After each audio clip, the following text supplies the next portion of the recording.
Hey there everyone, I'm making yet another video here for a vintage sewing machine. I have a hobby I've been playing with for actually quite a few years now, almost 7 years now. I've been restoring vintage domestic sewing machines, and if you've seen any of my other videos, you've seen me talk about how much I love these machines and why I think they're worth restoring.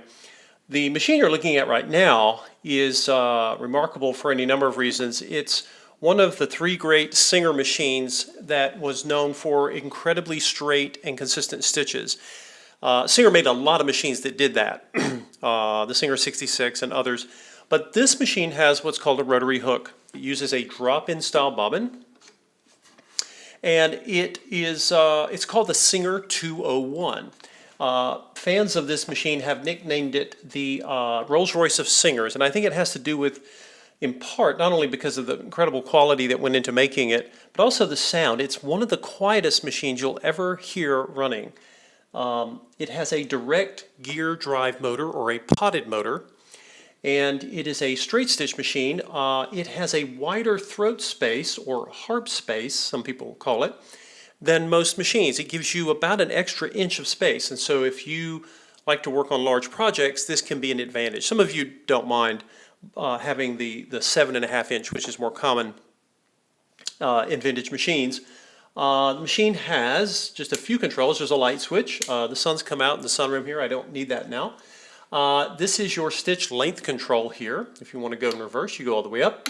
This is one of the first machines that had what Singer called direct feed, or direct reverse feed. You can actually go into reverse while you're sewing without stopping. Has a bobbin winder on the front.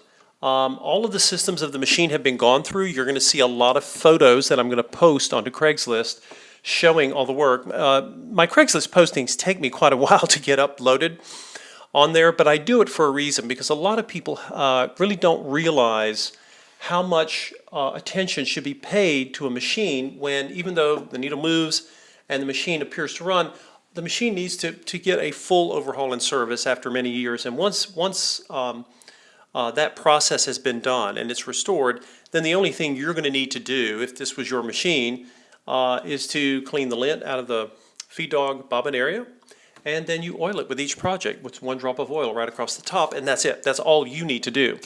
But anyway, when you're buying a machine, and I think I've got a video on YouTube showing some of the things you should look at when you're buying a vintage machine. You want to pay close attention when someone says it's been serviced. Ask them what they did to it. The only thing else to say about service is that the vast majority of my machines, when I price them on Craigslist, they are priced based on the amount of labor and time that they require. Now, all of the machines get the same restoration service. They get all of these different points checked. But some of the machines have designs that make them more time-consuming than others to restore. Okay, so I have a Singer 404 that I'm getting ready to post. I just did the video for that. And that machine takes about anywhere from 8 to 9 hours on average to restore, which is quite a long time. This machine takes between 15 and 20 hours. And I have restored, this is probably almost the 20th 201. Over 7 years, I've done a lot of these, and I've gotten pretty efficient at restoring them, and it still takes me that long. So one of the reasons you will see this machine priced higher is not because it's any better in quality than the others. They're all beautifully made machines, but this one, to bring this one back to factory specs, takes longer. But I think it's worth it, and if you ever hear a 201 run, you may find that you agree. A lot of people online love this machine. So I'm going to start. I'll stop yapping on as much and start showing the machine in action. That's the purpose of the video mainly. And what I'm going to do is I'm going to start on long stitch. This is a straight stitch machine. And of course I can slow. Notice how I'm getting beautifully slow needle control. Singers are legendary for this. Singer was the primary brand in home ec schools back in the day, and so they perfected this so that people learning to sew could do so without being freaked out when they were trying to run a machine. And then I'm going to come back, and you'll see me. Obviously, it can go at a much higher RPM, but it gives you the advantage of both. Right now I have a size 14 Oregon titanium needle in here. It's the highest quality needle I can find. And I'm going to come over here, and then I'm going to shorten that stitch. And just like I do on every rotary singer, whether it's a 301, a featherweight, the 201 that you're seeing now, or even that 404 model that I was demonstrating in my video earlier today, I really like to show the short stitches because they really are gorgeous. So I'm going to take this out.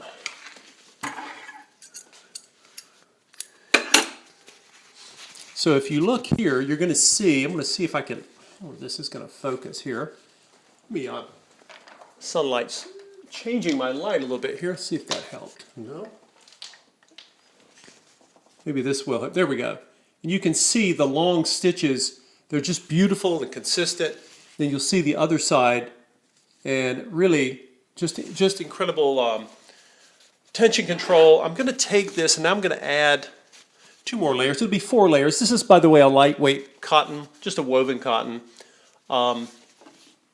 This machine will sew both light, medium, and heavyweight fabrics. It'll do it all. You can even sew garment leather with this, but I really love this for anything from quilting to you know, if you're going to sew gowns, dresses. Oops, let's get our stitch length back. Now you're going to see me, I don't know if you guys can see me doing this, but I'm actually making a U-turn. Straight stitch singers from this era have narrow feed dogs, and one of the advantages is they make really wonderful machines when you're wanting to just go freestyle with them, and you'll see that when I pull this up. And you can see, again, I have wonderful control, and we'll go to the other side. You'll see that's, of course, the bobbin thread. Just a really wonderful machine to use. It has the width, and it has that wonderful sound that the 201s make. By the way, the motor I'd say the motor probably takes half of the restoration time. Potted motors on the 201 are very time consuming. That's where a lot of that time is, but they are a direct gear drive. Okay, so there's no belt on this one. I love machines with either with motor belts or beltless. In this case, which is beltless, it doesn't really matter.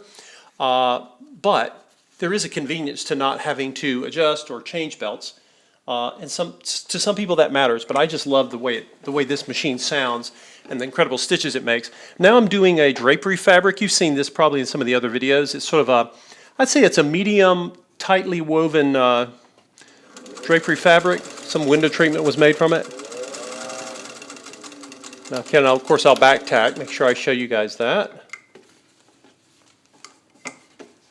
And I'll come back. And like I say, it can certainly rev up and get faster. Some of you sew faster than others, so you have that option, but I just love that slow needle control. I've never seen a vintage machine of any brand that can control a needle the way a Singer can. And that's true of most of them, particularly the 201 and the 301.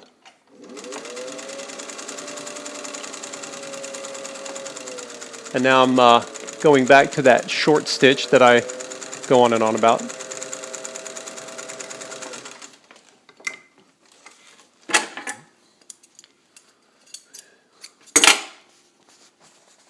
And now you'll see, hold on, I'm going to shut this blind because it's really messing up the light in here. Here we go. This is going to make things a lot easier for you when you're trying to see what I'm doing here on the camera. This just gorgeous, gorgeous stitches. Let's turn over the other side and you'll see it on the bobbin side. And that was 2 layers. I'll go ahead and add a couple more.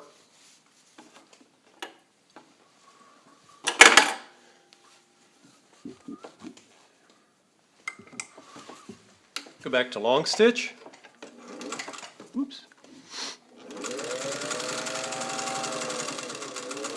And I can even dry freehand with 4 layers if I want to. And I'm just going to slow her down a little bit and come back, speed up again.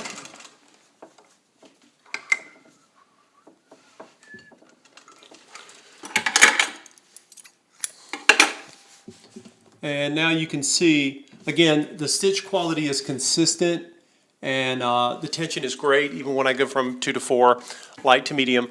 There are many attachments that were available with this machine.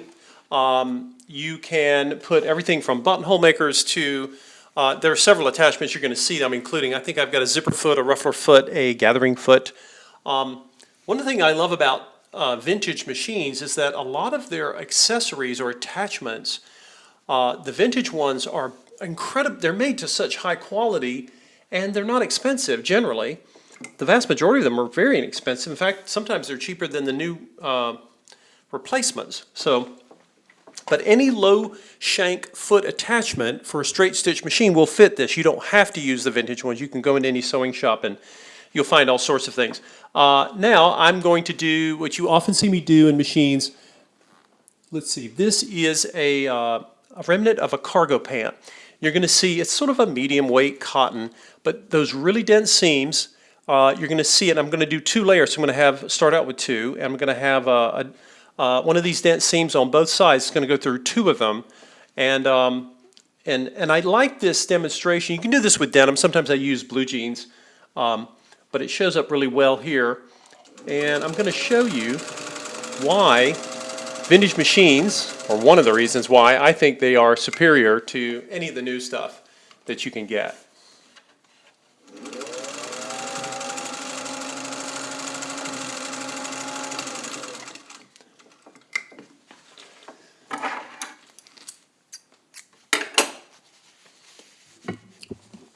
Now, of course, you see this is a pink thread, but I think it will show up for you guys, at least in this light, I hope. Notice the stitch. Notice how it goes right across that dense seam.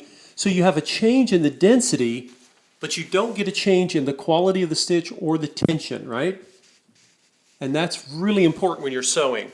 A lot of people who buy new, cheap plastic machines are very disappointed when they try to sew something like this and the machine can't handle it because they're made to such minimum specifications. I think a lot of people who go to learn how to sew on a new machine get discouraged in part because their machine's junk. And you need a great tool for this, right? So whether you are a master sewer, maybe you're a quilter, you've been sewing all your life, or if you're brand new to sewing, this machine is one of those that is really loved and coveted. And I think one reason quilters like 201s is because they have that extra wide heart or throat space, and that's nice to have when you've got anything that's as big and gainly as a quilt, or a blanket, or maybe some drapery. Okay, I'm wanting to fold this, and I wanted to get it to stay put so I can actually sew. I'm going to go ahead and do 4 layers. Again, the machine is more than strong enough to do so. So let's let it impress us here.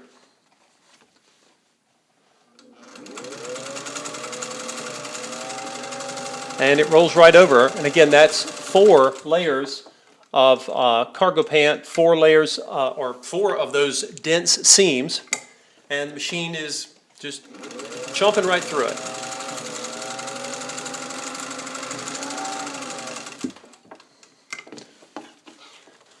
Put my foot down extra fast on the gas there. So again, I'm going to bring this up, guys. I really want you to see this. This was 4 layers of a cargo pant.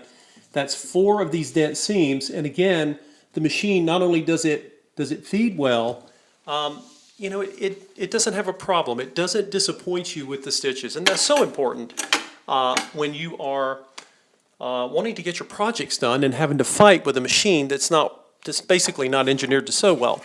So again, there are many reasons I love machines from the vintage era, and these are just some of them. So if you have any questions about this machine or any of the other ones I have posted on Craigslist, please let me know.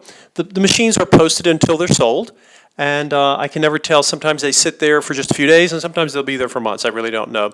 It doesn't really matter. But anyway, if you have questions, you want to set up a time to sew, you can bring your own materials, or I obviously have fabrics and materials here that you can try out, and I'll be happy to answer any questions for you. I appreciate you watching. Thanks now.